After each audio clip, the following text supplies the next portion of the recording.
Hello lovers of cake, how you are doing today? Today we are making caramel cake. Can you see this caramel cake is bouncing back? Honestly, I've been having a lot of demand on this caramel cake. In 8 minutes away, we are going to be done with this recipe. Stay tuned, go and get a glass of wine. So I'm going to be using this dark sugar. Take a picture of it. If you have not, skip it back and take a picture of this dark sugar. If you can't find this brand, I'll ensure that it's a dark soft sugar, okay, and a good brand. Honestly, guys, this had a long way to go on this recipe. So we ensure that we apply 250 grams in the mixing bowl, as you can see me doing it here. So now we're going to be introducing our butter room temperature.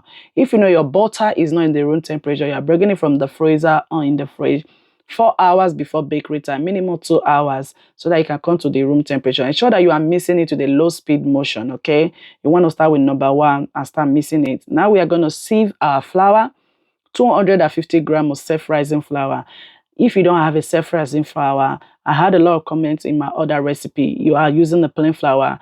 You need to use half a teaspoon of salt, which is 2.5 grams, then 10 grams of baking powder. So that means 1/2 spoon, 2/2 spoon of baking powder. Does that make sense? And a 1/2 spoon of cornstarch. If you don't get that, leave your comment down below. I'm more than happy to respond to you.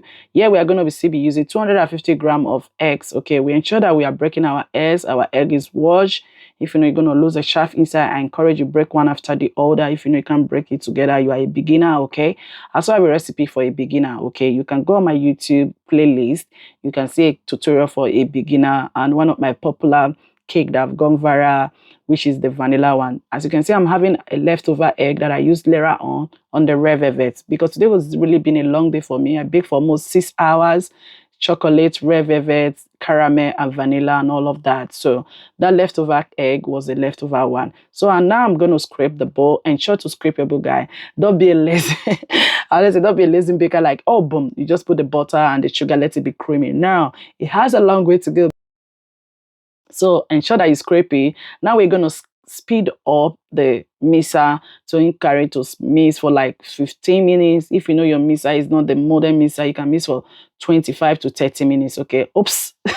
Did you see what happened? I just poured the 3 eggs in one go. That was not supposed to happen, guys. It's because I don't know how to flip up. Honestly, we are supposed to be mixing one after the other. I add 1 egg to incorporate. When I say it's mixed well proper, then I introduce the other batch of egg. If you have watched this essence, you have not subscribed, please kindly subscribe and turn on your notification bell. Share, invite your loved one to come to this YouTube channel where you are benefiting from my unique recipe and techniques on how to bake and how to cook, guys.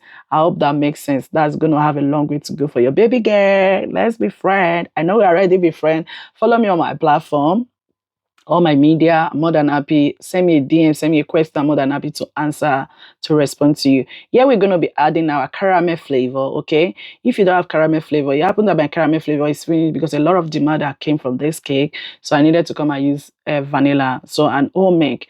All the quantities 2.5 grams I added for caramel flavor and the home make, okay? Now we're going to stop the mix after adding it, okay? I just stop it. Now we're going to scrape everything. I scrape it. You can see the white egg lumps is not coming out. Okay, there's a time you have to speed it up. Now I'm going to just use my spatula to scrape everything. Ensure that when you first put the first batch, you have to scrape your attachment, because sometimes there's the flour with the butter will stick to the attachment. You don't want that to happen, and scrape the edges of your bowl. Then you mix again for another 1 more time. It is ready, okay? Just the way I'm doing it. I always say, follow my recipe. You end up having a perfect cake. For you are doing it for a business or for family. Just follow my recipe before you can be a creativity on your own recipe, okay?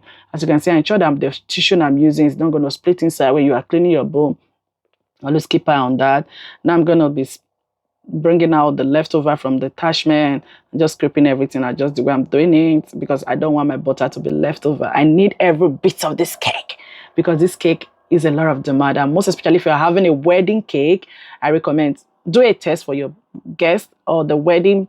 Let them try it if they like it. Now I'm going to be flipping it, like I'm cutting it inside, okay? I'm cutting it inside. These are the long way, because sometimes the attachment might not mix to the bottom. You see the way I'm scraping the inside. So you have to do this with your spatula, that all the butter, the flour, everything is well mixed and it's fluffy. So I do not say this recipe, you can also bake with your hand. You can use your bare hand to mix. Back then they call it, we use our bare hand to mix this recipe, or you can use an hand mixer. Okay, feel free to use any of those that. So I'm using my muffin cup cake line. What I'm doing here, I'm adding 100 gram into the muffin cupcake line. So you can do lesser, you can do higher. So depend on the quantity you want to add, but I recommend 100 because if you do less, I might not pop off. If you want it to pop off, 100 gram is fine. But if it's cupcake, I normally use 45 gram for cupcake, or I can use 40 gram for cupcake, because when you want to fill it with the buttercream, you don't want it to be over full. Now, I'm just using my scale code that I've used before. I've used it on my red velvet. In case you are seeing that my scale code is red on the top. Okay, guys.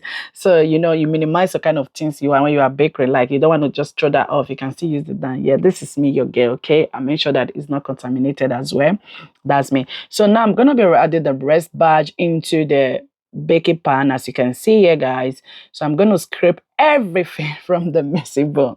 Honestly, I don't like my badge or my butter to leftover. So you can bake from 120 celsius here to 150. So you don't need to put a QR code when your butter is not too full to the baking tin. As you can see the edges is separating for the baking. That's to tell you that your cake is ready, and the aroma, you'll be feeling it, is smelly, will be going all over the house.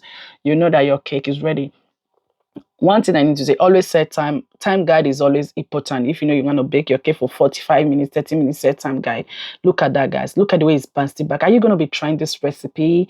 Are you going to be introducing this to your customer, to your friends and your family, or for the family weekend? Guys, let me see your comment down below. Leave your comment down in the comment section. And I'm more than happy to see your picture. Send your picture for me, guys. Don't hesitate not to send me a picture. That will make me like you are really benefiting from this platform. Okay, guys, if you have not subscribed, go ahead and subscribe. That was a long way to go for your baby girl. Support your girl by liking and share and leave your comments. Look at that, guys. It is giving. Honestly, I'm so excited about the recipe. Like, I'm coming out to share it with you guys, most especially the kind of sugar that I use for it and the caramel flavor that I use for it. You know, some people say they want to do caramel, they don't want to know how to do, just do caramel, put the caramel cream. Let them feel the caramel cake, and they will also feel the caramel filling cream. Okay, guys, stay tuned. You'll be seeing the video. And the end of this video, I make my caramel cake, I think a year plus ago, and it was the best. Honestly, if you go on my media, you see the cake, that's one of my cake that is top, honestly, and I love it. I'm testing it. It was so yummy. I can't just hold myself not eating this cake. Look at the cake I was telling you about, guys. Can you see? This is the caramel cake. Honestly, the flavor is the caramel filling. You can see the caramel at the middle. That's the dark caramel. This cake is a hit. Are you going to be trying? I will be coming up how to make the caramel cream and this recipe. I will make everything together so you can get the fundamental and how to make this caramel cake. If you are watching this extent, thank you very much for supporting your girl. I'm more than happy to answer any of your questions. Leave your comment down below. See you in my next video. Bye.